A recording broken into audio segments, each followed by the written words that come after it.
नमस्कार काव्य शिको मनमोहक मराठी मालवणी कवितांमध्ये मी मनमोहन रोगे आपले स्वागत करतो. मित्रांनो, आपण सध्या फुलांवरील कविता या उपक्रमात विविध फुलांवरील कविता ऐकत आहोत.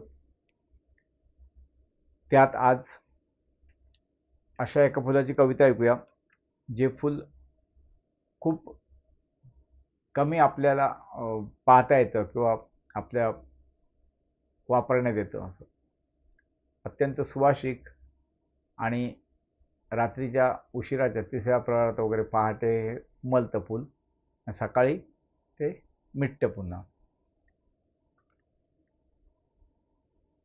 खूप सुवासिक असल्याने ते अंगणात दारात वगैरे लावतात. त्याने ती फुलं उमललेली सकाळी बघितली, त्याचा मिटण्याचा वेळ थोडा उशिराचा आहे. 8:30 9 9:30च्या नंतर ती साधारण फुलं मिटतात. खूप सुंदर ते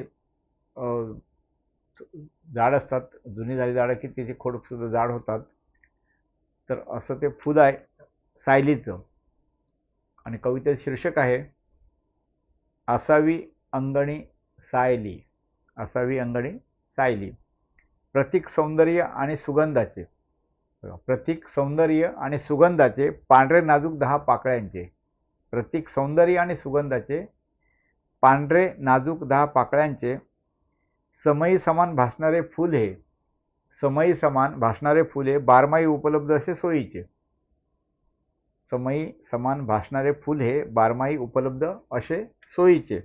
बागेत वाढवी शोभा बागेची. ते बागेत असल्यावर बागेत वाढवी शोभा बागेची तशी मंदिरी शोभून दिसती अत्तर आणि तेलासाठीही ही फुले सुगंधी फुले कामी येतील. बागेत वाढवी शोभा बागेची तशी मंदिरी शोभून दिसती अत्तर आणि तेलासाठीही ही सुगंधी फुले कामी येतील. सकाळी लवकर फुले काढून गजरा बनवा सुंदर सुवासिक. सकाळी लवकर फुले काढून गजरे बनवा सुंदर सुवासिक. स्त्रियांचे ते आवडते फारच मूळचे सौंदर्य वाढते आणिक. अंगणी अगत्य असावी वेल. अंगणी अगत्य असावी वेल प्रसन्नाने आल्हाददायक. अंगणी अगत्य असावी वेल प्रसन्न आणि आल्हाददायक. शेकडो हजारो फुले दररोज फुलता दिसे दृश्य मनमोहक. शेकडो हजारो फुले दररोज फुलता दिसे दृश्य मनमोहक.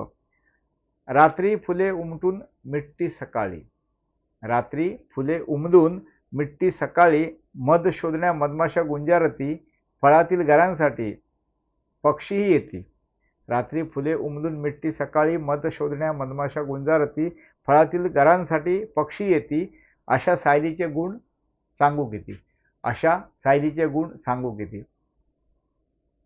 तर मित्रांनो, ही सायली आवडली कविता नक्की लाईक करा, कमेंट करा, तुमच्या मित्रमंडळीशी कविता शेअर करा. काय सूचना असतील सांगा. चॅनलला कोण नवीन असेल तर नक्की सबस्क्राईब करा. धन्यवाद.